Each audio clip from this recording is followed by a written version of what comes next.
आज हम सीखेंगे वो फॉर्मूला जो आपके इंग्लिश को नेक्स्ट लेवल पर ले जाएगा, use of infinitive with present perfect tense. नमस्कार दोस्तों, मैं हूं विनोद कुमार राव और आप देख रहे हैं मिरर ऑफ इंग्लिश, जहां इंग्लिश ग्रामर को सिखाई जाती है आसान और मज़ेदार अंदाज में। निगेटिव सेंटेंस को पढ़ेंगे और मज़ेदार एग्जाम्पल से समझेंगे।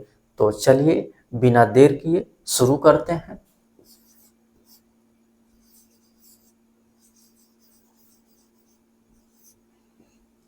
निगेटिव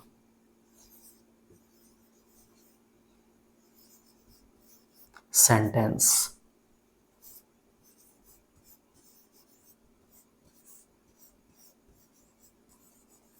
नकारात्मक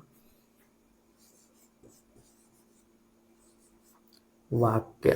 तो सबसे पहले इसे हम समझ लें कि निगेटिव सेंटेंस क्यों बोलते हैं। तो हम जो भी बोलते हैं वह स्टेटमेंट होता है। स्टेटमेंट दो होता है, एक अफर्मेटिव, दूसरा निगेटिव। तो जिस स्टेटमेंट में हम किसी चीज को मना कर देते हैं, नकार देते हैं, स्वीकार नहीं करते हैं, वह सेंटेंस निगेटिव होता है। हिंदी में निगेटिव वर्ड नहीं के रूप में लिखा होता है। इंग्लिश में नॉट, नेवर, नाइदर जैसे निगेटिव वर्ड यूज हुआ होता है, जिससे हम आसानी से पहचान लेते हैं कि सेंटेंस निगेटिव है। तो चलिए इसके स्ट्रक्चर को पढ़ते हैं।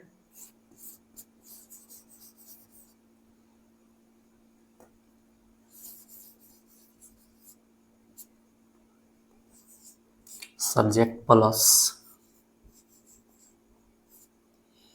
Has, have plus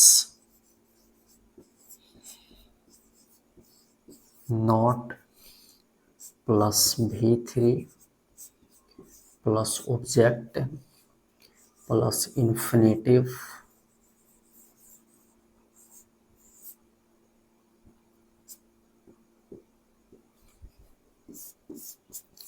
two plus V1 plus object.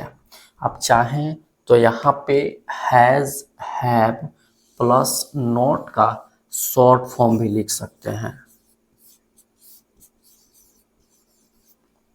Has not का शॉर्ट फॉर्म हैजंट होता है और हैव नॉट का शॉर्ट फॉर्म हैवंट होता है। तो चलिए इसके स्ट्रक्चर को देखते हैं।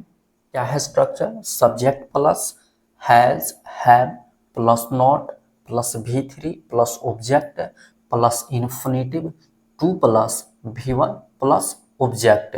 यहाँ पे जो ऑब्जेक्ट है ये मेन वर्ब का है और ये ऑब्जेक्ट जो है इन्फिनेटिव का है।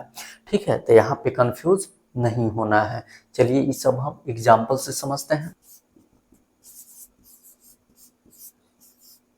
हमारे देश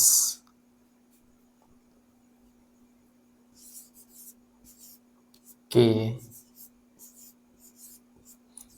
नेतागण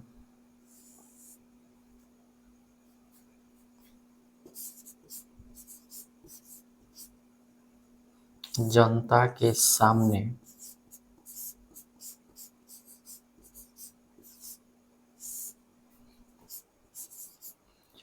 सच बोलना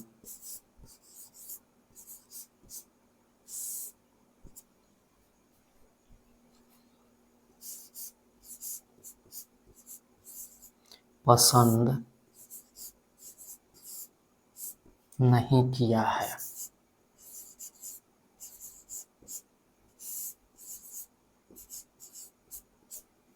हमारे सामने कोई भी सेंटेंस है तो सबसे पहले उसे हमें आइडेंटिफाई करना चाहिए, पहचानना चाहिए। तो देखिए इस हिंदी वाक्य में क्रिया के अंत में आया है या है। इसे पता चलता है कि यह सेंटेंस प्रेजेंट परफेक्ट टेंस में है। इसके जस्ट बाद हमें टाइप्स ऑफ सेंटेंस पता करना चाहिए। तो देखिए इस सेंटेंस में निगेटिव वर्ड नहीं आया है, जिसे पता चलता है कि यह सेंटेंस निगेटिव है। जैसे ये पता चले इसका जो भी स्ट्रक्चर होता है हमें याद आ जाना चाहिए। क्या है structure? Subject plus has, have plus not plus V3 plus object plus infinitive two plus V1 plus object. आप चाहें तो हैज हैव प्लस नॉट का शॉर्ट फॉर्म भी लिख सकते हैं। हैज नॉट का शॉर्ट फॉर्म हैजंट होता है और हैव नॉट का शॉर्ट फॉर्म हैवंट होता है। तो चलिए इसे हम ट्रांसलेट करते हैं। तो सबसे पहले हमें यहाँ पे सब्जेक्ट लिखना है। तो सब्जेक्ट यहाँ पे है हमारे देश के नेतागण।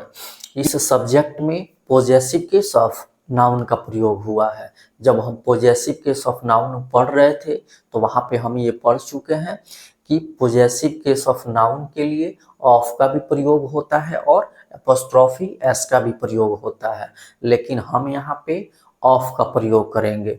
जब भी हम ऑफ का प्रयोग करते हैं तो हिंदी में जो पॉजेसिव बताने के लिए का के की का प्रयोग होता है उसके बाद का नाउन पहले लिखते हैं। तो यहाँ पे के बाद का नाउन क्या है? नेतागण। हम नेतागण का स्पेलिंग लिखने से पहले लिखते हैं। तो पहले लिखेंगे द, उसके बाद नेतागण का हो जाएगा लीडर्स, उसके बाद इस के का लिखते हैं ऑफ, उसके बाद इस के पहले जो नाउन होता है उसको लिखते हैं हमारे देश। तो हो जाएगा आवर कंट्री। उसके बाद हैज हैव, तो हम खुद से ना यहाँ पे हैज का प्रयोग कर सकते हैं और ना ही हैव का प्रयोग कर सकते हैं। इसके लिए हमें सब्जेक्ट चाहिए। सब्जेक्ट ही बताता है कि यहाँ पे हैज का प्रयोग होगा या हैव का प्रयोग होगा। तो देखिए यहाँ पे सब्जेक्ट में लीडर्स आया है जो क्या है? प्लूरल नाउन है। तो हम जानते हैं कि किसी भी प्लूरल सब्जेक्ट के साथ प्लूरल वर्ब का प्रयोग होता है। तो हैव जो होता है ये प्लूरल होता है जिसका प्रयोग I, we, they, you and plural number के साथ होता है। तो यहाँ पे हो जाएगा हैव, उसके बाद नॉट, फिर V3 मुख्य क्रिया। तो जिस हिंदी क्रिया के अंत में या है, ई है, ए है, चुका है, चुकी है, चुके हैं लगा होता है वही मुख्य क्रिया होता है। तो यहाँ पे मुख्य क्रिया क्या है? पसंद किया। तो पसंद का होगा लाइक, जो वर्ब का बेसिक फॉर्म होता है जिसे हम वर्ब का फर्स्ट रूप बोलते हैं, लेकिन हमें यहाँ पे वर्ब का थर्ड फॉर्म चाहिए। तो लाइक का थर्ड फॉर्म लाइक्ड होता है। तो हो जाएगा लाइक्ड। इसके बाद ऑब्जेक्ट, तो यहाँ पे मेन वर्ब का कोई ऑब्जेक्ट नहीं है। तो उसके बाद हम इन्फिनेटिव 2 प्लस V1 का प्रयोग करेंगे। तो जिस हिंदी क्रिया के अंत में ना, ने, नी लगा होता है उसी का अनुवाद हम इन्फिनेटिव 2 प्लस V1 के साथ करते हैं। तो देखिए यहाँ पे सच बोलना में ना लगा हुआ है, तो इसी का अनुवाद हमें 2 प्लस V1 के साथ करना है। तो हो जाएगा 2। उसके बाद सच बोलना का होता है स्पीक द ट्रूथ।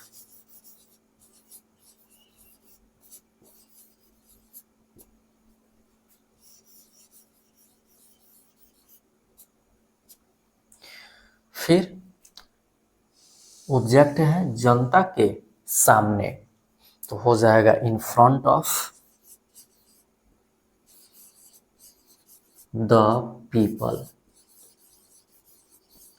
और अंत में फुल स्टॉप, क्योंकि एक स्टेटमेंट है। स्टेटमेंट चाहे निगेटिव हो या अफर्मेटिव हो, उसके अंत में हमें फुल स्टॉप का प्रयोग करना चाहिए, नहीं तो सेंटेंस इनकम्प्लीट हो जाता है, इनकरेक्ट हो जाता है। अगर आपको ऐसा ही आसान और मज़ेदार अनुवाद सीखना है तो चैनल को सब्सक्राइब कीजिए, बेल आइकन को प्रेस कीजिए ताकि सभी लेक्चर्स का नोटिफिकेशन आपको मिलते रहे। तो चलिए इसे हम कुछ और एग्जाम्पल से समझते हैं। He has not tried to win the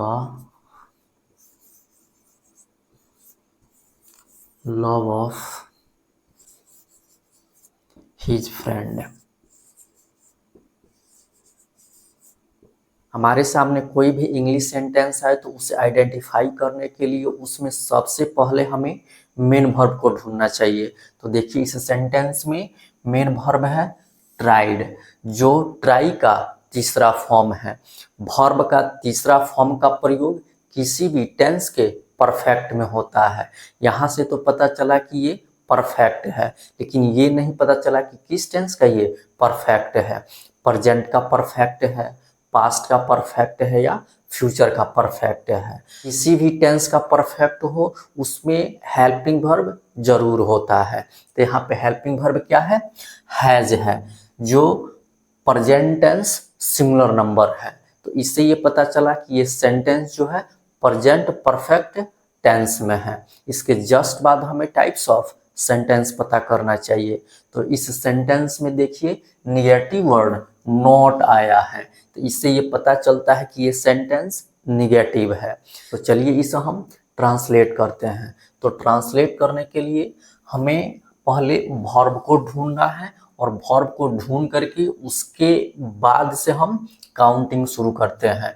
तो ही को हम फर्स्ट नंबर पे रखेंगे, उसके बाद हम लास्ट में आएंगे। तो क्या है, the love of his friend, इसको हम 2 नंबर पे रखेंगे, जो विन का ऑब्जेक्ट है। उसके बाद हम 3 नंबर पे इन्फिनिटिव 2 प्लस V1 यानी कि टू विन को रखेंगे। उसके बाद हम 4 नंबर पे नॉट को रखेंगे, और 5 नंबर पे हैज ट्राइड को रखेंगे। इस काउंटिंग के आधार पे इसके हिंदी को हम अरेंज करेंगे। तो 1 नंबर में क्या है, ही है, ही का होगा वह। उसके बाद 2 नंबर में क्या है, the love of his friend, अपने दोस्त के प्यार को, अपने दोस्त के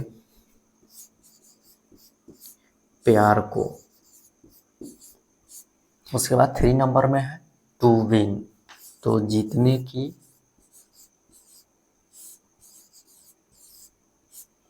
उसके बाद 4 नंबर में है नॉट, तो नहीं।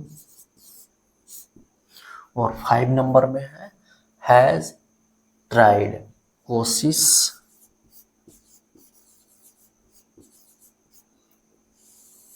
की है। और अंत में पूर्ण विराम, क्योंकि एक निगेटिव सेंटेंस है।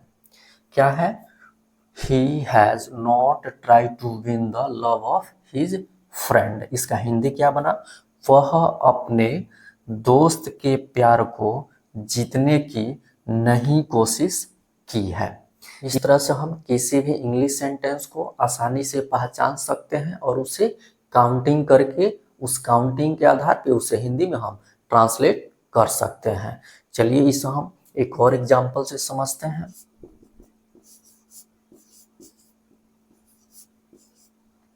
मैंने आपसे बात करना नहीं चाहा है। तो देखिए इस हिंदी वाक्य में हिंदी क्रिया के अंत में आया है आ है। इसे पता चलता है कि यह सेंटेंस प्रेजेंट परफेक्ट टेंस में है। इसके जस्ट बाद हमें टाइप्स ऑफ सेंटेंस पता करना चाहिए। तो देखिए इस सेंटेंस में निगेटिव वर्ड नहीं आया हुआ है। इसे पता चलता है कि यह सेंटेंस निगेटिव है। जैसे ये पता चले, इसका जो भी स्ट्रक्चर होता है हमें याद आ जाना चाहिए। क्या है structure, subject plus has have plus not plus V3 plus object plus infinitive 2 plus V1 plus object. तो चलिए ये सब हम ट्रांसलेट करते हैं। तो सबसे पहले हमें यहाँ पे सब्जेक्ट लिखना है। सब्जेक्ट क्या है, मैंने, मैंने का हो जाएगा आई। उसके बाद हैज या हैव, तो हम खुद से ना हैज का प्रयोग कर सकते हैं और ना ही हैव का प्रयोग कर सकते हैं। इसके लिए हमें सब्जेक्ट चाहिए। सब्जेक्ट ही बताता है कि यहाँ पे हैज का प्रयोग होगा या हैव का प्रयोग होगा। तो सब्जेक्ट क्या है, आई, आई के साथ हैव का प्रयोग होता है, तो हो जाएगा हैव। उसके बाद नॉट, तो हम यहाँ पे हैव और नॉट का शॉर्ट फॉर्म भी लिख सकते हैं। तो हैव और नॉट का शॉर्ट फॉर्म हो जाएगा हैवंट। उसके बाद V3 मुख्य क्रिया, तो जिस हिंदी क्रिया के अंत में या है, ई है, ए है, चुका है, चुकी है, चुके हैं लगा होता है, वही मुख्य क्रिया होता है। यहाँ पे चाहा है मुख्य क्रिया हो जाएगा। तो चाहा का होता है वांट, जो वर्ब का बेसिक फॉर्म होता है, जिसे हम वर्ब का फर्स्ट रूप बोलते हैं, लेकिन हमें यहाँ पे वर्ब का तीसरा रूप चाहिए। तो वांट का होता है वांटेड। उसके बाद ऑब्जेक्ट, तो यहाँ पे मुख्य क्रिया का कोई ऑब्जेक्ट नहीं है, तो फिर हम इन्फिनेटिव 2 प्लस V1 का प्रयोग करेंगे। तो जिस हिंदी क्रिया के अंत में ना, ने, नी लगा होता है, उसी का अनुवाद हमें इन्फिनेटिव 2 प्लस V1 के साथ करना होता है। देखिए यहाँ पे बात करना के अंत में ना लगा हुआ है, तो इससे पता चलता है कि बात करना का ही अनुवाद हमें इन्फिनेटिव 2 प्लस V1 के साथ करना है। तो हो जाएगा टू। बात करना का होता है टॉक, जो वर्ब का बेसिक फॉर्म होता है, जिसे हम वर्ब का फर्स्ट रूप बोलते हैं। तो हो जाएगा टॉक। उसके बाद ऑब्जेक्ट, तो किससे ये बात कर रहा है, आपस से, ऑब्जेक्ट हो जाएगा। तो हो जाएगा टू यू, और अंत में फुल स्टॉप, क्योंकि ये एक स्टेटमेंट है। स्टेटमेंट चाहे अफर्मेटिव हो या निगेटिव हो, उसके अंत में हमें फुल स्टॉप का प्रयोग करना चाहिए, नहीं तो सेंटेंस इनकम्प्लीट हो जाता है, इनकरेक्ट हो जाता है। तो आज यहीं तक रहने देते हैं। नेक्स्ट लेक्चर में हम yes no type interrogative sentence को पढ़ेंगे और ऐसे ही आसान और मज़ेदार एग्जाम्पल से समझेंगे। अगर आपको लेक्चर अच्छा लगा हो तो शेयर कीजिए, लाइक कीजिए, चैनल को सब्सक्राइब कीजिए, बेल आइकन को प्रेस कीजिए, ताकि सभी लेक्चर्स का नोटिफिकेशन आपको मिलते रहें। हमारे साथ बने रहने के लिए आप सभी को बहुत बहुत धन्यवाद। Okay, thanks.